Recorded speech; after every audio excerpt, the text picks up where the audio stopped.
அனைவருக்கும் இனிய காலை வணக்கங்கள். இந்த ஒரு போற்றுதலுக்குரிய பெரிய ஒரு நிகழ்ச்சி, ஒரு பேரரசர், அதுவும் நான் திருச்சி அந்த பகுதியை சேர்ந்த இடங்கள்ல இருக்கக்கூடிய மாவட்டங்கள்ல ஆட்சி புரிஞ்சவர்.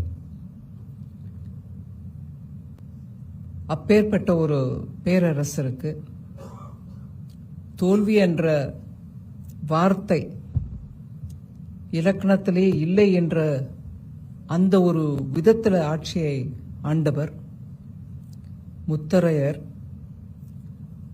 இரண்டாம் முத்தரையர். இவருக்கு ஒரு ஸ்டாம்ப் வெளியீடு ஒரு பெரிய நிகழ்ச்சி. டாக்டர் முத்தரையர் பற்றி எடுத்து சொல்லக்கூடிய அந்த ஓராண்டு கால நிகழ்ச்சிகள்ல நாடு முழுவதும் எங்க போனாலும் எத்தனை செலவானாலும் நீங்க டேட்டாவை கலெக்ட் பண்ணுங்க, அவங்கள பத்தி ஒரு புக் பப்ளிஷ் பண்ணுங்க. அதாவது ஒரு புஸ்தகம் பப்ளிஷ் பண்ணியிருந்தா ஒரு 1000 காப்பி, 5000 காப்பி, 50,000 காப்பி வெளியிட்டு அதை எல்லாருக்கும் நம்ம பகிர்ந்து கொடுத்துருந்துட்டோம். ஆனா புக் என்ன போது அது டிஜிட்டல் உலகத்துல என்றும் ஒரு ஸ்டாம்பாக இருந்துருது. அதை நீங்க நீக்கவே முடியாது.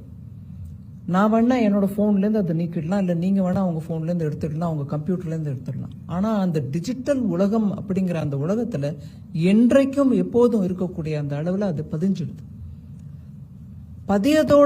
பதிவு ஆயிடுறதோட இல்லாம இன்னைக்கு இல்ல நாளைக்கு இல்ல ஒரு 50 வருஷம் 100 வருஷம் கழிச்சு கூட யாராவது எலக்ட்ரானிக் மோட்ல அதை சர்ச் பண்ணாங்கன்னா அந்த டேட்டா உங்களுக்கு அவைலபிளா இருக்கும். சரித்திரத்துல அவருடைய புகழ் என்றும் இருக்கிறது என்பதை திருப்பி நம்மளுக்கு எடுத்துரைக்கக்கூடிய அந்த டிஜிட்டல் மார்க்கத்தின் மூலமாக அதில் ஸ்டாம்ப் போட்டுருங்க, அந்த டிஜிட்டல் புக் பண்ணிடுங்கன்னு சொன்னாங்க.